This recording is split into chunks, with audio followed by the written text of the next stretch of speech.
Governor Kathy Hochul, Mayor Zohran Mamdani, Public Advocate Jumaane Williams, Speaker Julie Lennon, and every single elected official who has risen to the occasion to fight for Dylan's release, including our federal representatives, Senator Schumer, Representative Dan Goldman, Nydia Velasquez, Adriano Espaillat, and every single other congressional member who has signed on to letters for his support.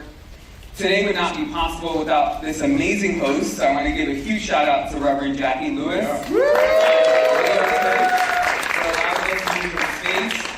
And you're going to hear from many speakers today.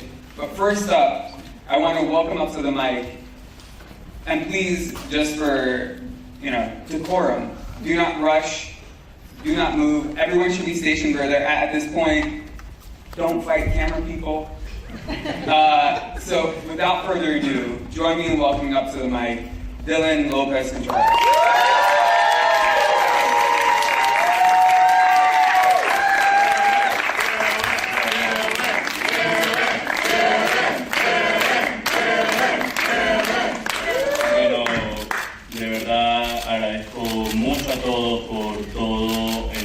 Trabajo que han hecho para poder sacarme de esa situación tan fea que ha sido realmente.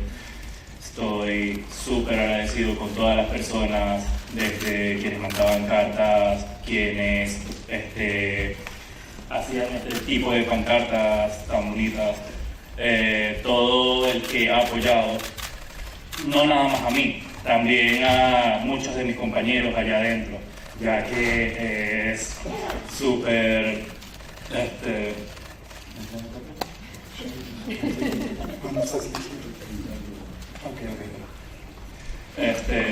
como les digo, es súper feo estar allá adentro. Realmente he visto todo tipo de personas que realmente no merecíamos estar allá adentro, y todavía, por lo menos en mi caso, quiero seguir luchando por ellos, que es lo que hay que hacer.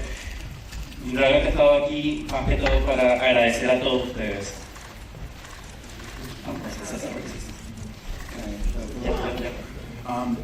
Dylan, I want to thank everybody who has put an effort in helping me get out of the very ugly situation I was in. So many people sending me messages and letters. Remains one of the biggest imperatives, but also in some cases challenges for folks who choose not to work with the U.S. government. I agree. I sit on the CISA, subcommittee here, and I'm very concerned about it. And I think our whole committee's been concerned about the assessment we have on offensive cyber, so we look forward to that.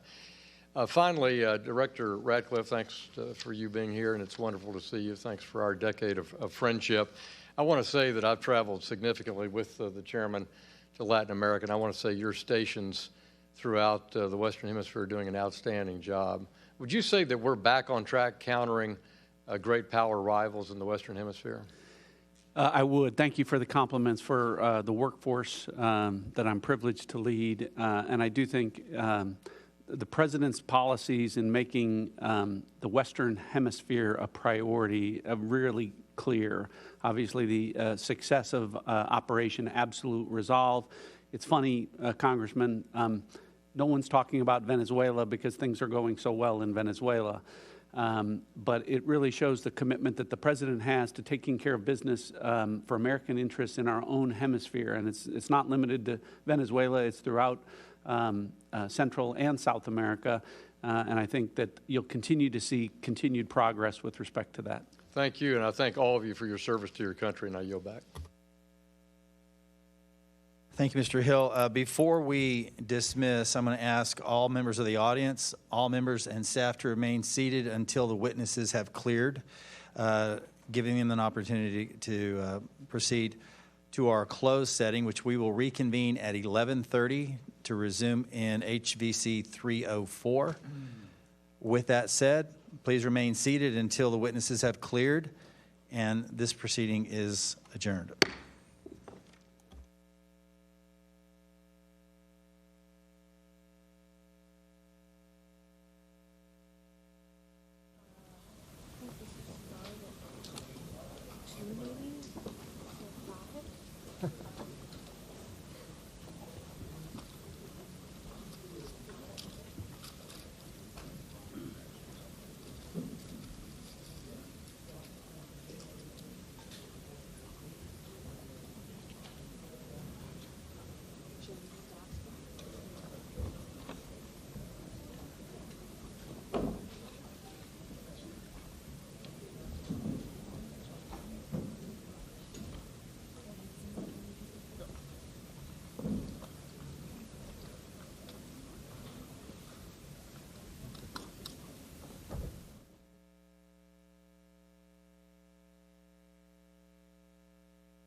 to socialize with people they work with. All of us, to a degree, socialize with our fellow employees.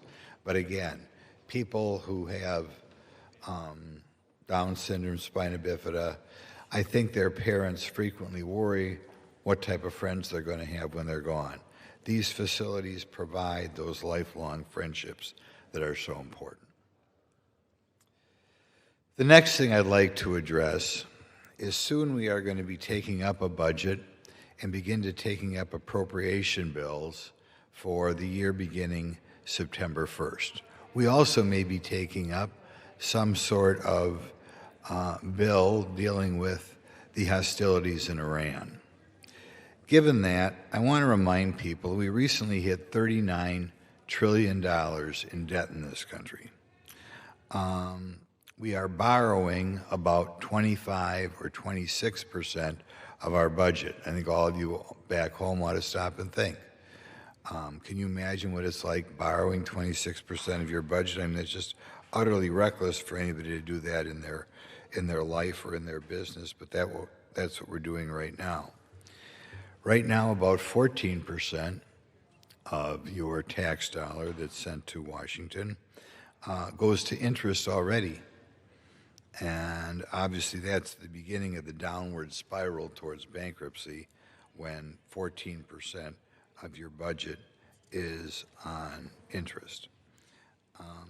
So what I'm going to ask, I'm sure we are going to be asked to spend money on a supplemental for the war in Iran, and I'm prepared to do that.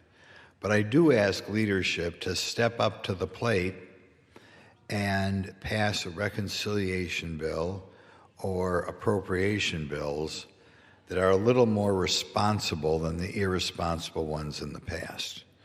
After all, if it's worthwhile to spend billions of dollars, tens of billions, maybe hundreds of billions of dollars in Iran, it's certainly worthwhile that maybe we don't reduce spending to cover all of that, but reduce spending to a degree. DOGE, which people have begun to forget about, pointed out the huge number of excessive employees in all government agencies. But in the Department of Defense right now, we still have just under 700,000 people who are non-uniformed personnel. In other words, people sitting in front of a computer for the Department of Defense. I don't think anybody can argue that that number is high. We reduced the number mildly by providing buyouts for people, and we reduced the number by putting in hiring freezes so that if people retire, they don't get replaced. But that only reduced the employment by $60,000 or $70,000, or 60 or 70,000 people. I think if you ask around, you will find people who know through their relatives or people in their apartment building or people in their church that there are still probably hundreds of thousands of people who are working there unnecessarily. And before the Department of Defense comes back with, or at the same time they come back with, requests for a supplemental to spend more money, I think it's important for the Department of Defense to come back and explain to us what they have done to reduce the number of employees there, and for the administration overall to look at the number of employees in all other agencies, as well as programs in other agencies, and say, this is what we have to cut if we're going to begin to fund the Iran war. I'm not even asking for $1 for dollar or $1 cut for every $2 spent. Maybe $1 reduction for every $3 spent would be appropriate. But I hope they don't insult the next generation by just asking for additional spending. The next issue I'd like to address is one that Dr. Oz got in the paper for, and that is the transgender situation in this country. I frequently hear conservative commentators, Fox News in particular, who talk about boys and men's sports, and we shouldn't have boys and girls sports. We shouldn't have boys and girls sports. However, I think that kind of implies that if we solve that problem, we solve the transgender problem, and that is not true. Recent studies have shown a dramatic reduction in the number of people who claim to be transgender. I think for people like me, that is not a surprise at all, because I think a lot of people who are being transgender because they're egged on by psychiatrists or egged on by school counselors, or even more egged on by popular culture as a way to find a peer group and as a way to kind of be, the cool rebel. But Dr. Oz has taken on the medical groups, including the American Psychiatric Association, who have been in favor of identifying people as transgender and even giving them puberty blockers, and worse, giving them surgeries before 18. Now, I don't know how anybody, any medical professional, anybody with a whit of common sense, would give somebody any surgery before 25 years old, because you know that people change their mind about things.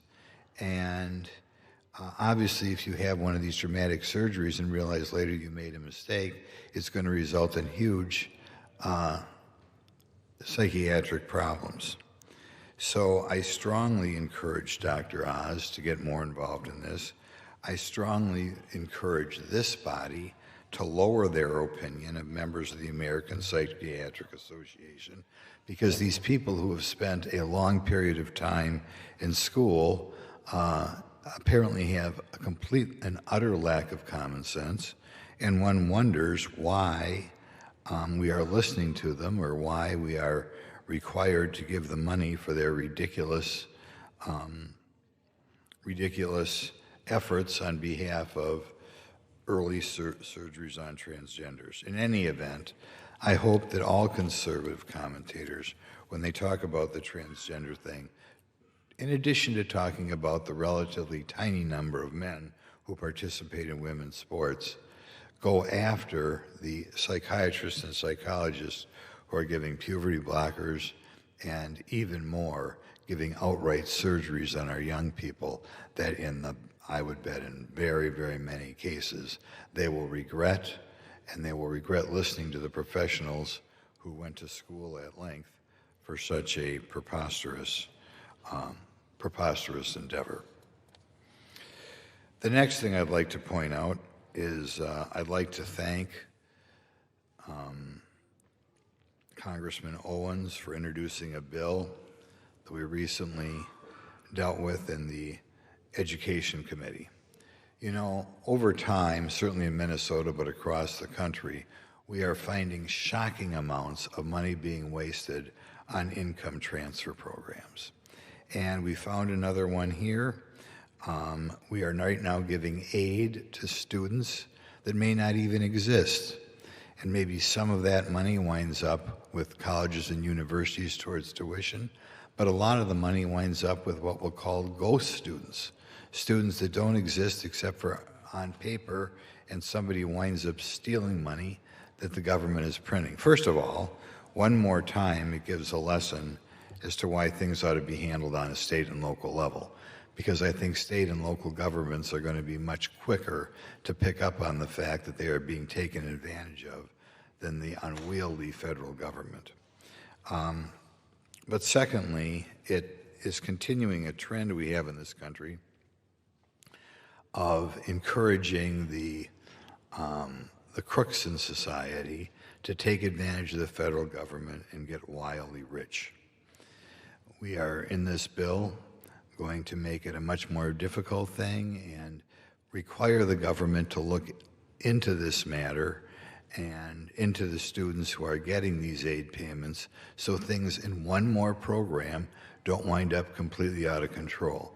And I strongly encourage this body to pare back on any of these programs that are fraught with fraud.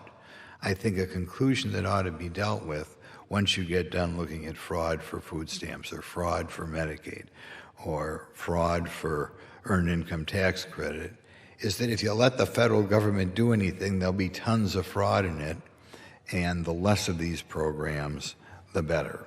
Doesn't mean that people can't be helped, but the people should be helped by either private charity, or they should be helped by state and local governments.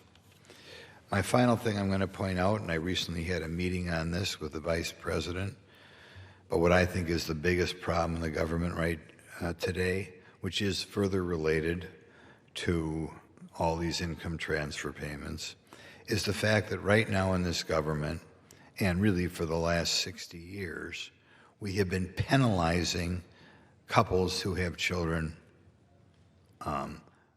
in wedlock. This has been a long-time dream of getting rid of the nuclear family.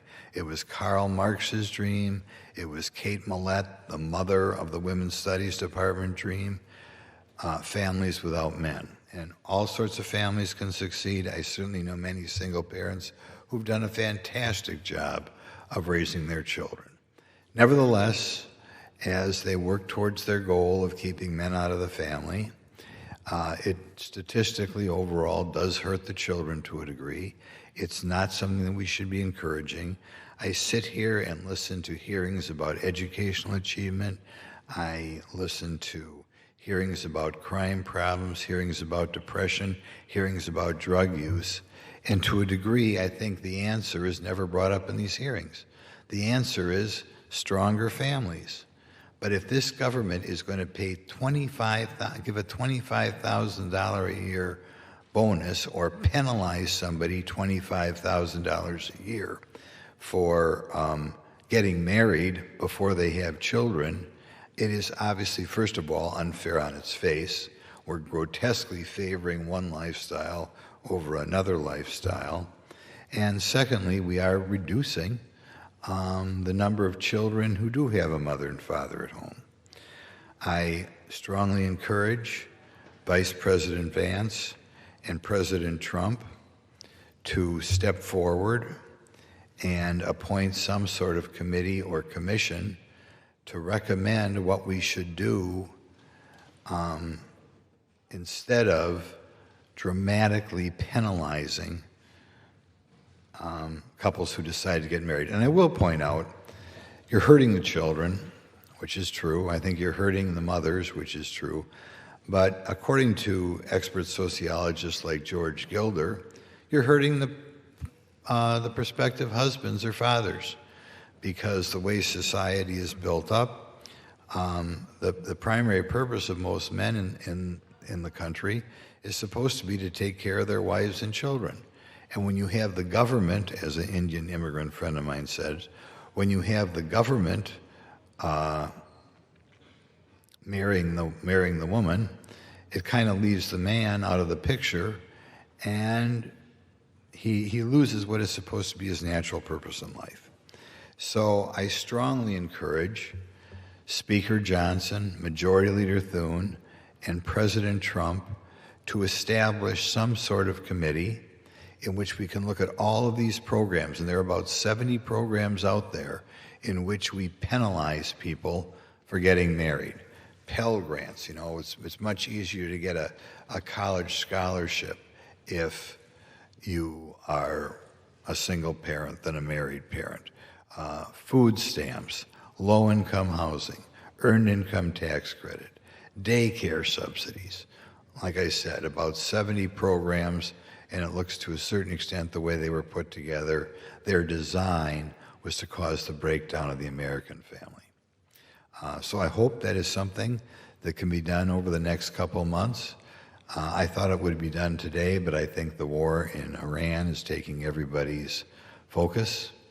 But I would like to see us, by the time June rolls around, to have these committees or commissions at work preparing recommendations so we no longer exhibit this hatred that we apparently have in this country of people who decide to get married before they have children. Thank you very much. I'll yield the remainder of my time. The gentleman yields. For what purpose? Under the Speaker's announced policy of January 3rd, 2025, the Chair recognizes the gentleman from Texas, Mr. Green, for 30 minutes. Thank you, Mr. Speaker. Mr. Speaker, and still I rise. And I rise today, Mr. Speaker, with a very special topic. I rise today, Mr. Speaker, because I am a liberated unbought, unbossed Democrat. I not only speak truth to power, I speak truth about power. You speak truth to power by simply saying, power, there's a problem. Let's solve it. Great thing to do. But when you speak truth about power, you say, power, there's a problem, and you're it. So today I'm going to speak truth about power. I'm going to do so because I will not allow the power that I'm to speak about to intimidate me. I insist on having the full benefit of my free speech rights, and I will take advantage of them. And if it should cost me, I will pay the price. But I plan to speak truth not only to power, but also speak truth about power. Today, I am going to embrace the topic that has caused a good deal of consternation in this Congress, a topic that many people would say it would be injudicious to embrace because of the consequences. But there comes a time when you have to take a stand. Consequences are things that have to be considered. But when it comes to my country, and when it comes to the American consumer, I'm willing to take those consequences on. I'm willing to do what I believe to be not only the right thing, but the righteous thing. So today, I will embrace the topic, why the crypto industry is spending mega millions of dollars to control Congress. Why is the crypto industry spending mega millions of dollars to control Congress? Not to have debates in Congress, not to allow the American people to hear all sides of issues, but to control Congress to the extent that but one side is going to be presented. So today I stand and I speak for all of those people who agree with me. I don't speak for people associated with any party. I don't speak with people associated with any caucus. I speak for everybody that agrees with me, and there are a good many. Not all will say what I say, but they agree with me. And by the way, I say what I say, and I don't expect others to say what I say, because I think I'm uniquely qualified to say what I say. I sit on the Financial Services Committee. I have chaired the subcommittee on oversight and investigations for financial services. And I'm proud to say that I've lived under the leadership of the Honorable Barney Frank and the Honorable Maxine Waters. And I'm proud to say that at some point, I believe that we will have the leadership on that committee again.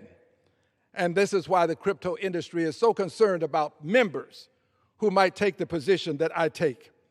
So the topic again, why the crypto industry is spending mega millions of dollars to control Congress. Well, let's start with what is actually happening right now in Congress. The Congress is the House and the Senate. We are in the House of Representatives, but it's the House and the Senate. The Senate has passed a piece of legislation that deals with housing. It is styled the 21st Century Road to Housing Act. And I have a section-by-section breakdown. I'm not going to go through every section, but I can tell you that there is language in here that, if implemented, will be of great benefit to people in the area of housing, people who are in need of housing, people who are in need of a place to call home. There's language in here that I support. But I also want you to know that in this bill that deals with housing, the crypto industry decided that something was germane that I totally, absolutely, and completely disagree with. The crypto industry decided that over near the very end of the bill, on the last page of the document that I have, after having topics styled rental assistance demonstration program, increasing housing in opportunity zones, Whole Home Repairs Act, and many other things that are beneficial, The crypto industry, this is on the very last page of the summary that I have. The crypto industry found reason to believe that what I'm about to articulate is germane. I don't think it's germane, but it's in the bill. The crypto industry has included language in Section 1001, Section 1001, styled central bank digital currency. Crypto industry, central bank legislation in a housing bill. And here's what it would do. This section pauses the Federal Reserve from issuing a central bank digital currency. Pauses for approximately 5 years. Pauses it. Well, that pause is not good enough for some people. There are some people who want a permanent ban on a central bank issuing a digital currency. Now, I have to give some edification to many people who are listening. Let's start with this. Right now, if you desire to, you can transfer with crypto dollars, cryptocurrency, I should say, money from one person to another without it going through any other entity or going to any other person. One person to another without going to any other person. Friends, that kind of transference is beneficial in many ways to many people. Some people who would do dastardly deeds are indeed enthralled with this methodology.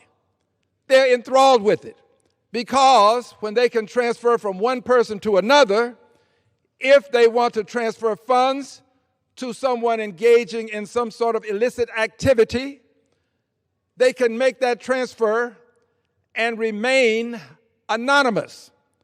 There is something called pseudo-anonymous. They are pseudo-anonymous. They have pseudo-anonymous positions that allow them to be secreted within the transaction. It's called pseudonymity. They have pseudonymity. Well, this pseudonymity allows people to do dastardly things and not be recognized for their dastardly deeds. It makes it very difficult to catch them. For example, someone who wants to send money to a terrorist organization, you can do this anonymously. You have pseudonymity. Also, you might recall some time ago, not so long ago, there was a group of people, maybe one person, I'm not sure, who wanted to extort money from a very notable family. And they wanted that money to be transferred in crypto dollars, crypto fashion, digital currency. They wanted it to be transferred digitally because they knew that it would prevent them from being caught. Now, maybe they would be caught. Maybe there's some super means of spying and finding out. But their chances of being caught were very slim if they could have the money transferred from one person to another, not go through a central bank, and as a result, claim their ill-gotten gains, go off into the world unknown to people as the criminals they would be. It's great for those persons who want to extort money, this direct transfer of money from one person to another. Now, it would be against the law to do this, but it would also be up to the law to find some means by which you can prevent this, or you can at least arrest the people who do this. But with this pseudonymity, they have the ability to do this and not be caught. If they are caught, it would be very difficult to accomplish the actual act of catching them after they've committed the crime. So extortion is one means by which this kind of direct transfer can be used. But there's another means. And this means is something that applies to people who have large sums of money but who don't want to pay taxes. Some things bear repeating. There are people who have large sums of money who do not want to pay their fair share of taxes. With this direct ability to transfer dollars from one person to another, transfer them digitally, transfer them at a later point into a currency that's tangible, this ability to do this also opens the door for them to not only avoid taxes, which is legal, but to evade taxes, which is illegal. It is lawful to avoid, illegal to evade. Many people in this country, I know it's a surprise to some people to know that there are some people who would evade taxes. But my dear friends, my dear brothers and sisters, there are people in this country who, if given the opportunity to pay zero taxes, they would pay zero taxes, notwithstanding the fact that they have large sums of money. Well, we believe, or I believe, that taxation is something that is necessary if I want the roads that I traverse, if I want the bridges that I cross, if I want the infrastructure that we have. Taxation is necessary. You don't pass an offertory. You don't pass an offertory for infrastructure. We need taxation to help us with hospitals. Sometimes we have to build the infrastructure with tax dollars to aid and abet people who are sick. Aid and abet might not be the best choice of words. Sometimes my diction is less than superb. Point is, we need tax dollars to do things to help people in this country that we have concluded are in need of help, and it's necessary to do so. That's what we do here in Congress. We pass legislation quite regularly to help people, and we've decided that this is a good thing to do.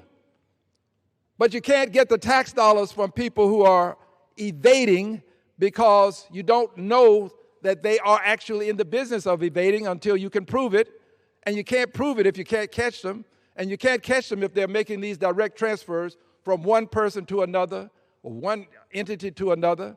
They're anonymous. I'm not saying that all of my colleagues have this in mind when they say they want privacy. Privacy is a big issue. They're saying that the government ought not know that I'm moving my money from one place to another, that that's my personal business. Well, it is your personal business until you break the law, and then the question becomes, if you're positioned to break the law, how do we prevent it? And the way you prevent it is to have a third entity involved in this transaction, a third entity, and that third entity can then have some means by which your anonymous position is known.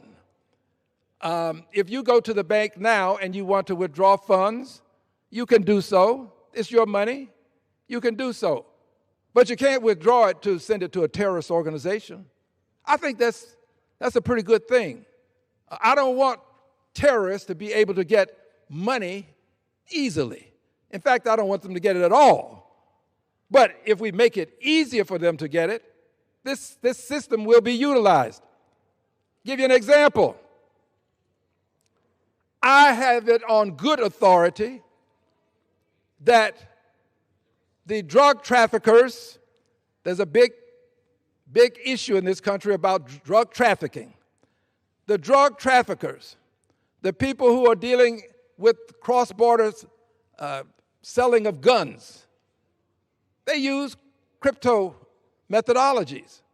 They use the crypto method to transfer the dollars involved.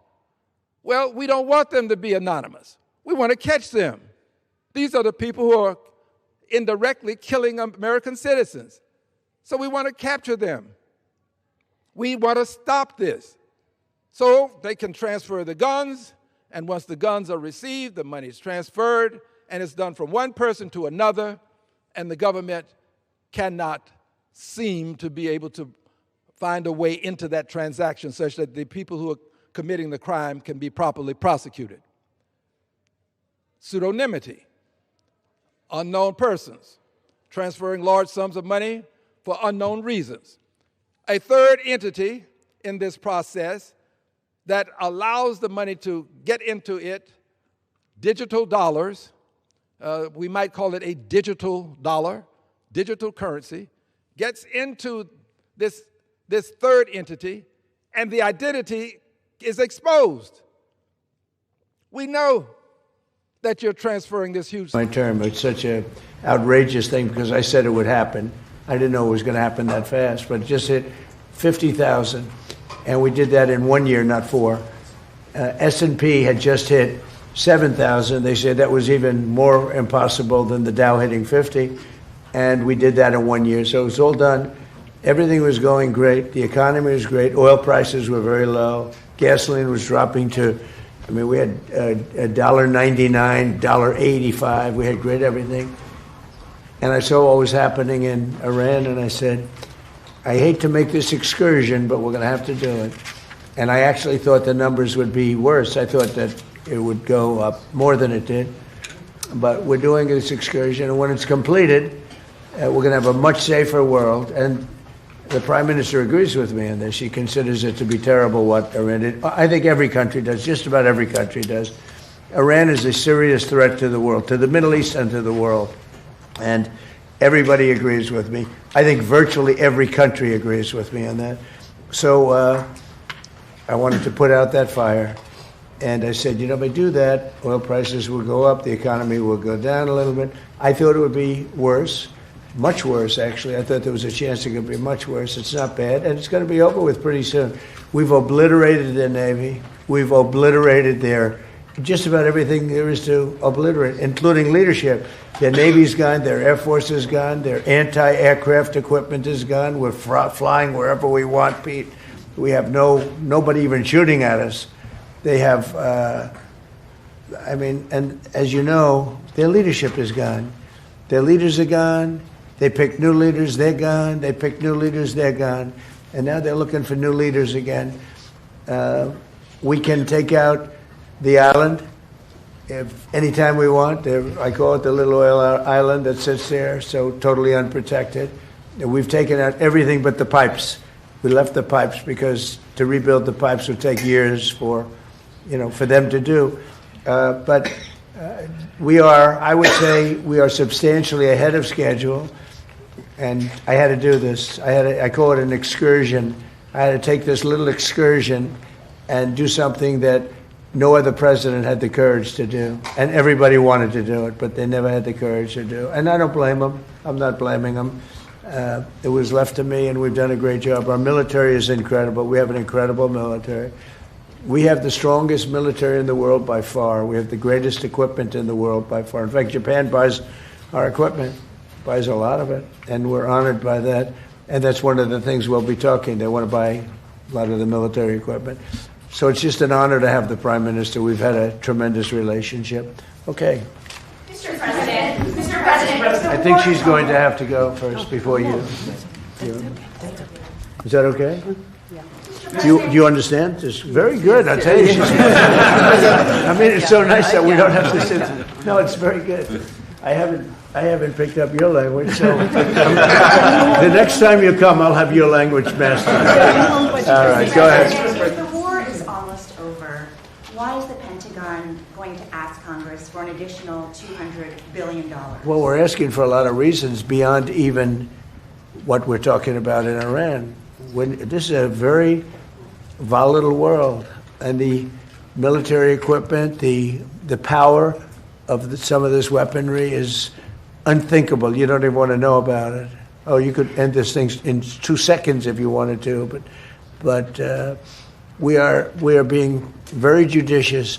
But we want to do. Don't forget, Biden gave away. I rebuilt the military in my first term. Biden gave away so stupidly to Afghanistan a lot. He didn't want to move it. He was too lazy, too stupid to move it. But it was a very small amount. It was a lot, but it was very small relative to what I purchased and what I built. We want to have vast amounts of ammunition, which we have right now. We have a lot of ammunition, but it was taken down by giving so much to Ukraine. They gave so much. Biden gave $350 billion worth of cash and military equipment to Ukraine, and he didn't rebuild anything. Fortunately, we have a lot. We have a tremendous, unlimited supply of what you'd call middle and upper middle armaments and military equipment, munitions, armaments, but munitions in particular. At the high end, we have a lot, but we're preserving it. We don't really need it. But we're building, our manufacturers of military equipment are building at a level they've never seen before, they've never done before. Pete's in charge of it with all of us, really. But Pete's been very strong on it. The general and Pete, myself, the whole group. And Raytheon is building 4 factories. Lockheed is building 5 or 6 factories. And they're building them fast, because we had a very tough meeting with them. They were going out and buying back stock for $51 billion in one case. They spent $51 billion buying back stock. Now they're not allowed to do that. And they are now building a tremendous, there's never been anything like it, what's taking place right now. So we're in very good shape, but we want to be in the best shape we've ever been in. We were that, when I rebuilt the military, we were in great shape, and then Biden blew it, and he didn't do anything. He didn't do anything. And if you listen to the Democrats, they don't even want to have a military. Now you see how important it is. But we have the strongest military in the world. We have the best equipment. We make by far the best equipment. The other night, they had 114 rockets shot at a certain location. And out of 100 highly sophisticated rockets, out of 114 sophisticated rockets, every single one of them was shot down with our equipment. All our equipment. It's amazing, actually, how good it is. So we want to be sure, and it's a small price to pay to make sure that we stay tippy-top. Mr. President, the Treasury Secretary this morning said there were defections among Iranian leadership.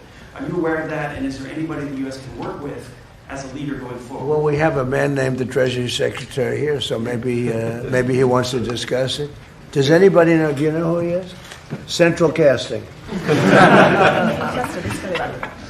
Yeah, so Ed, we are seeing the defections at all levels as they're starting to sense what's going on with the regime. It doesn't get reported here in the U.S. very well, but we are trouncing them from the air, and the regime will probably collapse within itself. At Treasury, we've seen where they've wired their money out of the country. We're coming for that. We're going to get it back to the Iranian people. Mr. President, seeing defections? Israel. There's a lot of military defections also. You have a lot of military defections in Iran.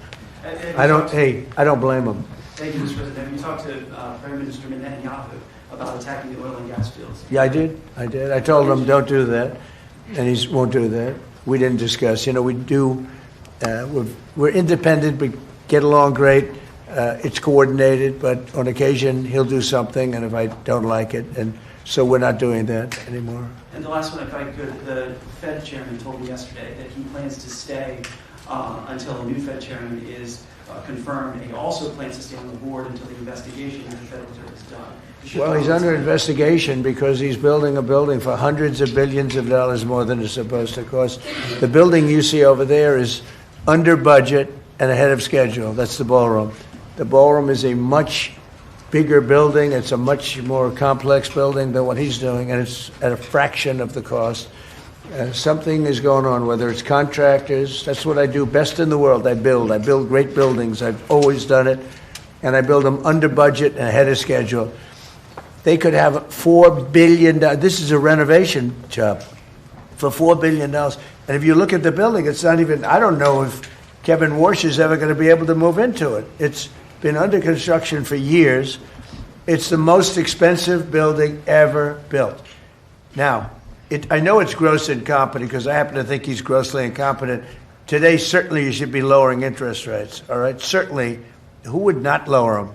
But he's stubborn, and he's got Trump derangement syndrome. But a lot of people have that, you know. It's not a curable disease. But he's also building, he should be lowering rates immediately. But he won't do that because he's a stubborn, incompetent person. And that's a bad thing. You know, when you're stubborn and incompetent, I think it's the worst combination. And he's also not a smart person. But he's building a complex over there that's under his jurisdiction. He started it, and it's out of control. It's billions of dollars for a little building. I could have done that building and made it beautiful for $25 million. $25 million, and it would have been beautiful. Look what I've done at the White House, fixing it up. And I mean, the place was in bad shape. You see the floors and everything. It was in bad shape. I could have made that building beautiful for $25 million. They're spending $4 billion. All right? So there is criminality. Maybe it's with the contractor, but because I know more about contractors than any human being maybe that's ever lived. But that contractor is a very rich man. Whoever the contractor is, and we know, but whoever the contractor is an extremely rich man. He's going to make, I mean, he could make billions of dollars. I'm hearing numbers from $3 to $4 billion. That would make it the most expensive building on a square foot basis ever built in history. And you're not even building a building, it's a renovation. The exterior skin is staying, the steel is staying, the structure. So all I want to do is bring out to the public that this guy is an incompetent, he's a very incompetent guy, and he may be a dishonest guy, but somebody's dishonest because there's no way that building can be $3 to $4 billion. Mr. President, on a straight of four minutes. Thank you. Please. Mr. President, you just mentioned Japan. This looks like one of your people right here. Thank you. Is he good or bad? Good. Is he a good reporter or bad? You know? So. Not a, all right, looks like a nice guy. Go ahead. Mr. President, you just mentioned Japan is stepping up. What kind of support do you expect from Japan in the future? Look, I expect Japan to step up because, you know, we have that kind of relationship. And we step up for Japan. We have 45,000 soldiers in Japan. We spend a lot of money on Japan. And we've had that kind of a relationship. So I expect, I'm not surprised that they would step up. We don't need much. We don't need anything. I mean, honestly, we don't need anything from Japan or from anyone else. But I think it's appropriate that people step up. In the case of Japan, I hear they get more than 90% of their oil through the strait. So that's a big reason to step up. I mean, we've demolished, that country is close to demolished. The only thing is the strait. It's very hard. You could take two people and they could drop little bombs in the water and they're holding things up. We don't want that to happen. But honestly, Japan, China, Europe, parts of Europe, get a lot of their oil through the strait. We get none, practically. We're less than 1%. We don't have to be any percent. We don't even, I think we do it just to be nice. But we, think of it, we don't use the strait. We're defending the strait for everybody else. And then in the case of NATO, they don't want to help us defend the strait, and they're the ones that need it. But now they're getting much nicer because they're seeing my attitude. They're getting much nicer. But it's, as far as I'm concerned, it's too late. You know, UK wants to send aircraft carriers now. And I said, I want the aircraft carriers before the war. I don't want them after the war is won. They want to send me aircraft carriers after the war. There's practically nobody to shoot at them. You know, their missile count is down, Pete. Maybe you could discuss it by about 90-something%. The drones are way down, and the factories are being demolished. Maybe. Yes, sir. Our missiles being shot are down over 90% since the beginning. One-way attack drones down 90% since the beginning, which is a reflection of overwhelming firepower. But you mentioned the most important part, Mr. President. Their defense industrial base if you can't make more of it in the future, then you have a limited supply. And so we're going after all of their defense contractors that make all of their exquisite weapons and ensuring that even if they wanted to rebuild more launchers or more missiles, they couldn't in the future. And that's a level of devastation for their military that they've never seen before. So we have, in literally 2 weeks, we've demolished their Navy, their Air Force. All technology is gone. All communication is gone. And all of the leaders are gone. Other than that, they're doing quite well. Okay, how about one more question for the Prime Minister? Let me pick a beautiful person from Japan. A question for the Prime Minister. Go ahead. Me? Yeah, sure. Oh, he doesn't believe he's beautiful. Oh, okay. He sounded shy. We're Go ahead, Japanese people. please. Of course, no, Japan and US are very good friends. But one question, why didn't you tell US allies in Europe and Asia, like Japan, about the war before attacking Iran? So we are very confused about we Japanese citizens. Well, one thing, you don't want to signal too much. You know, when we go in, we went in very hard, and we didn't tell anybody about it because we wanted surprise. Who knows better about surprise than Japan? Okay? Why didn't you tell me about Pearl Harbor? Okay? Right? You know, he's asking me, no, you believe in surprise, I think much more so than us. And we had to surprise him, and we did. And because of that surprise, we knocked out, the first 2 days, we probably knocked out 50% of what and much more than we anticipated doing. So if I go and tell everybody about it, there's no longer a surprise, right? Okay, one more for the Prime Minister. Mr. President. Are you good for the Prime Minister? Yes, Go ahead, for the Prime Minister. Thank you very much. Japan's TJ Press. Japan's biggest concern is China. Now they are giving us export control and very harsh terms to criticize us. So could you will you plan to bring out relationship between Japan and China while you are there? Yeah. Well, I'll be going to China very quickly, but I think I'd really like to have the Prime Minister talk about China because I know they have a little bit of an edgy relationship, and I'd just like to know where it stands, how you're doing with China. So, please. で日本はいつも中国に対してオープンです。会話はオープンにしています。それから冷静に対応しています。でとにかく米中関係も含めてですね、これが地域の安定、それから世界のサプライチェーン、これに貢献するものであることを願っています。日本は常にオープンです。So first of all, Japan has been consistently open to dialogue with China. And also, second, we have been addressing our relations with China in a calm manner. And also speaking of the US-China relationship, my sincere hope is that the relationship will be something conducive for regional security and also ensuring the global supply chain in the world. Once again, I would like to reiterate that Japan has been consistently open to dialogue with China. And I think we're going to have a great trip. The trip has been postponed for about a month and a half. It's been reset, and we look forward to it. And I'll be speaking Japan's praises when I'm in China with President Xi. But we're going to have some good talks today.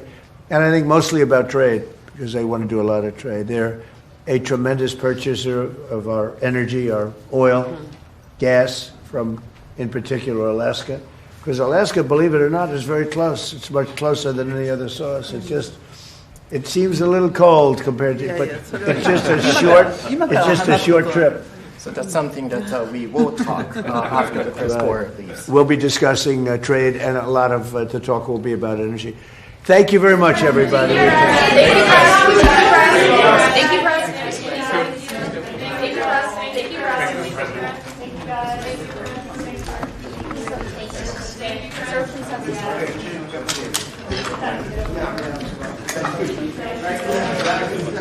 Thank you.